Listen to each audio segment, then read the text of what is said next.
নমস্কার বন্ধু। প্রতি বৃহস্পতিবার প্রত্যেক ঘরে মা লক্ষ্মীর পূজা করা হয়। মা লক্ষ্মী শুধুমাত্র ধনসম্পদের দেবী নন, তিনি অপার সৌন্দর্যের এক প্রতীক। গৃহ সবসময় সুন্দরভাবে সুসজ্জিত করতে গেলে লক্ষ্মী দেবীর পূজা করা আবশ্যক। সাধারণত বাড়ির মেয়েরা সংসারের মঙ্গল কামনার জন্য প্রতি বৃহস্পতিবারই ব্রত করে থাকেন। বর্তমানে এই সমাজ অপরাধ ও অপরাধীর সংখ্যা ক্রমশ বেড়েই চলেছে। সমাজের এই গভীর অন্ধকারের মধ্যেও আশার আলো জাগাতে আমরা ভগবানের আরাধনা ও পূজা পার্বণ করে থাকি। এত অন্যায় অত্যাচারের মধ্যেও কিছু সৎ মানুষ এখনও মাথা উঁচু করে বেঁচে আছেন, যাদের মধ্যে সদাচার, ভজন, কীর্তন, দেবদ্বিজের সেবা, ভক্তি, শ্রদ্ধা এখনও দেখা যায়। এখনও অনেক মানুষ ধর্মকর্মে সংযুক্ত ও লিপ্ত থাকতে চায়। প্রতিনিয়ত সংসারের নানান সমস্যায় জর্জরিত মানুষ আজ সমাধানের পথ খুঁজছে। মা লক্ষ্মী দেবী সেই পথের দিশা দেখাতে পারেন। মা লক্ষ্মীকে দেখা যায় কাদা থেকে উত্থিত পদ্মের ওপরে বসে আছেন, যা আধ্যাত্মিক পবিত্রতা ও পরাশক্তির প্রতীক। মা লক্ষ্মীর হাতের প্রহরণ শুভ শক্তির প্রতীক, অশুভ শক্তির বিনাশ করার জন্য। একাগ্রচিত্তে মা লক্ষ্মীর আরাধনা করলে মহাশক্তি স্বরূপিণী সকলের সব রকম কল্যাণ ও মঙ্গল করে থাকেন। মা লক্ষ্মীর পূজা পাঠে ধন, মান, যশের সাথে সাথে শারীরিক সুস্থতাও আসে। বৃহস্পতিবার হল লক্ষ্মীর প্রতীক। বৃহস্পতি শুভ গ্রহ, তাই বৃহস্পতিবার মা লক্ষ্মীর উপাসনা বা প্রার্থনা করলে সকল দুঃখ দুর্দশা দূর হয়, অর্থনৈতিক সমস্যার সমাধান সম্ভব হয়। যদি কোনো বৃহস্পতিবার পূর্ণিমা হয়, তবে সেই দিন কোনো গৃহিণী উপবাসে থেকে মা লক্ষ্মীর পূজা করলে ধনসম্পদে ঘর পরিপূর্ণ হয় এবং সকল সমস্যার সমাধান হয় বলে মনে করা হয়। মা লক্ষ্মীর শ্রীযন্ত্রম পুজো করলেও সুখ, শান্তি, সমৃদ্ধি লাভ করা যায়। যদি কেউ শ্রীযন্ত্রম পুজো করতে চান, তবে কোনো জ্ঞানী ব্রাহ্মণকে এনে যথাসাধ্য উপাচারে শ্রীযন্ত্রমে প্রাণ সঞ্চার বা প্রতিষ্ঠা করে পূজা করতে হবে। এই মা লক্ষ্মী যন্ত্রম নিত্য দর্শন করলেও লক্ষ্মী প্রাপ্তি হয়। আজ এই পর্বে জানাবো বৃহস্পতিবার বাড়িতে মা লক্ষ্মীর পূজার সহজ সরল পদ্ধতি, তাই ভিডিওটি সম্পূর্ণ দেখতে থাকুন। আর চ্যানেলে নতুন বন্ধু হলে চ্যানেলটি সাবস্ক্রাইব করতে ভুলবেন না। তাহলে চলুন মূল ভিডিও শুরু করি। বৃহস্পতিবারের লক্ষ্মী পূজার উপকরণ সমূহ যেগুলি লাগে সেগুলি হলো সিঁদুর, ঘট, ধান সামান্য, মাটি, আম্রপল্লব, ফুল, দূর্বা ফুল, কাঠালি কলা, হরিতকি, চন্দন, ধূপ, দীপ, নৈবেদ্য, সামান্য আতপ চাল, গঙ্গাজল। কোনো নৈবেদ্য জোগাড় করতে না পারলে পূজার শেষে সেই নৈবেদ্যটির কথা মা লক্ষ্মীর কাছে হাত জোড় করে মনে মনে বলে ক্ষমা চেয়ে নিলেই হবে। লক্ষ্মী পুজো বৃহস্পতিবার মাত্রেই করা যায়, এছাড়াও শুক্রবার করা যায়। এর জন্য কোনো তিথি নক্ষত্রের প্রয়োজন হয় না। তাই যারা প্রবাসী তাদের ভারতীয় বা বাংলাদেশি সময় মিলিয়ে পূজা না করলেও চলবে।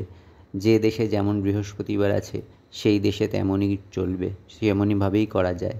তাছাড়া শাস্ত্রে আছে প্রবাসে নিয়মং নাস্তি, তাই প্রবাসী হলে রবিবার বা সাপ্তাহিক ছুটির দিনেও লক্ষ্মী পুজো করা যায়। সেক্ষেত্রে পূজার আগে মায়ের কাছে ক্ষমা চেয়ে বলে নেবেন, মা, বৃহস্পতিবার পূজা করতে পারলাম না, আজ পূজা গ্রহণ করো। ভারত বা বাংলাদেশের নাগরিক হলে বৃহস্পতিবারের পুজো বৃহস্পতিবারেই করা প্রয়োজন।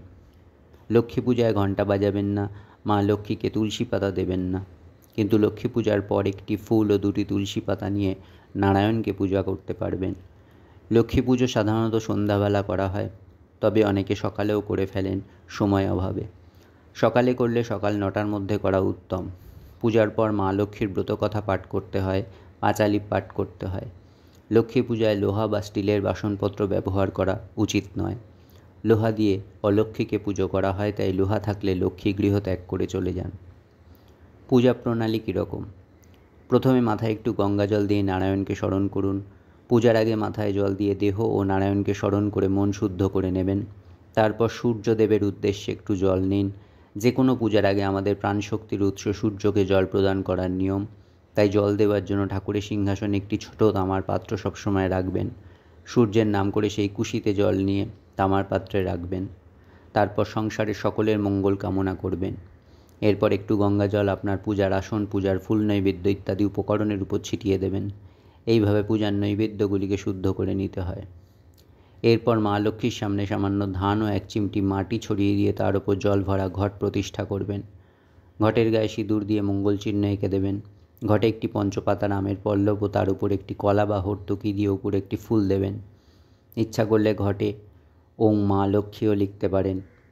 ঘটে একটি মালাও পরাতে পারেন, চাঁদমালা পরাতে পারেন। এবার মা লক্ষ্মীকে ধ্যান করুন। লক্ষ্মী ধ্যান মন্ত্র এই রকম: ওম পাশাঙ্কমালিকাম বৎসিনিভির্যমসৌমায় পদ্মসংস্থান ধ্যাঞ্চ শ্রেয়ং ত্রৈলোক্যমাতরম গৌরবর্ণাং সুরূপাঞ্চ সর্বালঙ্কার ভূষিতাম রৌক্যপদ্ম ব্যগ্রকরাং বরদাং দক্ষিণেন্তু। মন্ত্রটি পাঠ করতে পারলে উত্তম, নয়তো মা লক্ষ্মীর রূপটি চোখ বুজে মনে মনে কিছুক্ষণ চিন্তা করবেন।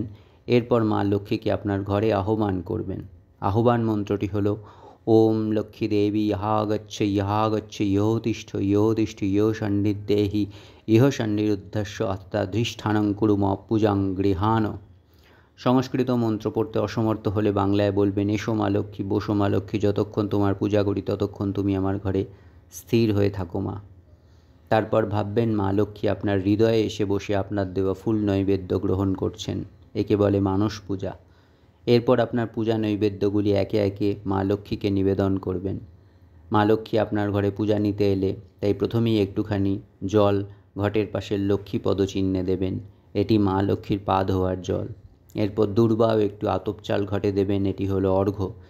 এর সাথে একটি ফুলও দিতে পারেন, লাল রঙের ফুল হলে ভালো হয়। এরপর মা লক্ষ্মীকে একটি চন্দনের ফোঁটা দেবেন। লক্ষ্মীর প্রতিমা না থাকলে ফুলে চন্দন মাখিয়ে ঘটে দেবেন। এরপর লক্ষ্মীকে ফুলের মালা দেবেন। তারপর প্রথমে ধূপ ও তারপর প্রদীপ দেখাবেন। শেষে নৈবেদ্যগুলি উৎসর্গ করে দেবেন। তারপর হাতে একটু ফুল নিয়ে পুষ্পাঞ্জলি দেবেন। পুষ্পাঞ্জলি মন্ত্র: এষো সচন্দন পুষ্পাঞ্জলি ওম শ্রীং লক্ষ্মী দেব্যই নমঃ। শ্রী উচ্চারণ হবে শ্রীম, নম উচ্চারণ হবে নমঃ। পুষ্পাঞ্জলি 1, 3 বা 5 বার দিতে পারেন। পুষ্পাঞ্জলির পর ভগবান নারায়ণের উদ্দেশ্যে একটি ফল ও 2টি তুলসী পাতা ঘটে নিবেদন করবেন। তারপর দেবরাজ ইন্দ্র ও কুবের মহারাজের নামে 2টি ফুল ও ঘটে নিবেদন করবেন। মা লক্ষ্মীর প্যাঁচাকেও একটি ফুল দেবেন।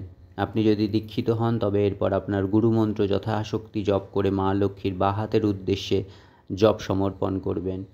শেষে এই মন্ত্রটি দিয়ে প্রণাম করবেন: ওম বিশ্বরূপস্য ভার্যাসি পদ্মে পদ্মালয়ে শুভে সর্বতঃ পাহি মাং দেবী মহালক্ষ্মী নমস্তুতে। মন্ত্র পড়তে অসমর্থ হলে বিনা মন্ত্রেই ভক্তিভরে মাকে প্রণাম করবেন। এরপর মা লক্ষ্মীর ব্রতকথা এবং পাঁচালি পাঠ করবেন। কেউ কেউ লক্ষ্মীকে পান সুপারিও দেন। আপনার বাড়িতে তেমন প্রথা থাকলে দেবেন। বাড়িতে যে লক্ষ্মীর পাঁচালি আছে সেটিই পড়বেন। লক্ষ্মীর ব্রতকথা বা পাঁচালি বাজারে সহজলভ্য, যে কোনো দোকানে কিনতে পাওয়া যায়, পঞ্জিকার মধ্যেও থাকে। বাড়িতে পাঁচালি না থাকলে যে কোনো একটি কিনে পাঠ করলেও চলবে। পদ্মাসনে স্থিতে পরব্রহ্ম স্বরূপিণী সর্বদুঃখ হরে মহালক্ষ্মী নমস্তুতে, এটুকু বললেও চলবে। ধ্যান মন্ত্র: ত্রিভুবনের মাতা তুমি, তুমি যে শ্রীরূপা, বামে তব পদ্ম অঙ্কুশ, দক্ষিণে পাশ অক্ষমালা, রত্নালঙ্কারে ভূষিতা তুমি গৌরবর্ণা সুরূপা, স্বর্ণ পদ্ম হস্তে লয়ে পদ্মাসনে আসিনা, দক্ষিণ হস্তে বড় মুদ্রা দিতেছে অভয়ে, ধ্যান করি তোমায় মা গো রহ সর্বময়। প্রণাম মন্ত্র: বিশ্বরূপের ভার্যা তুমি, তুমি পদ্মধারিণী, মঙ্গল প্রাণ তুমি মা গো, তুমি পদ্মবাসিনী, সর্বদুঃখ হতে রক্ষা করো এই মোর প্রার্থনা, প্রণাম করি তোমায় আর নেই কোনো কামনা। পুষ্পাঞ্জলি মন্ত্র: ওং নমস্তে সর্বদেবানাং বরদাসী হরিপ্রিয়ে জাগতিস্তৎপ্রপন্নানাং স্বামে ভুয়ার্ত অর্চনাৎ। আজ এই পর্যন্তই। আবার দেখা হবে আগামী পর্বে। ততদিন ভালো থাকুন, সুস্থ থাকুন, হাসি খুশি থাকুন। ধন্যবাদ।